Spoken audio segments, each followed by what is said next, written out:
প্রিয় দর্শক আসসালামু আলাইকুম। তো দর্শক যাকে দেখতে পাচ্ছেন তার নাম হচ্ছে নূর।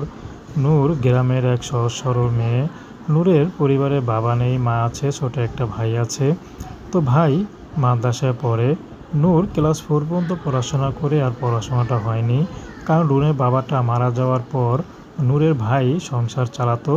কিন্তু বিয়ে করার কয়েকদিন পরেই নূরের ভাই ভাবিকে নিয়ে ঢাকায় চলে আসে। তো তারপর ২-১ মাস তাদের খরচ দিলেও এখন আর সংসার খরচ দেয় না। তো তার মা যখন ফোন দিয়ে খরচ চায় তখন ফোন কোনো সময় ধরে, কোনো সময় ধরে না। তো এমনিতে কয়েক মাস চলে যায়। নূরের মাও বুঝে গেছে, নূরও বুঝে গেছে যে তাদের ভাই পর হয়ে গেছে। তো নূর এখন কী করবে, কোথায় যাবে? একটি লেসের দোকানে কাজ করে, যেখানে কসমেটিক বিক্রি করে। সেখানে একটা চাকরি নিয়েছে, মাত্র ২-৩ হাজার টাকা বেতন পায়।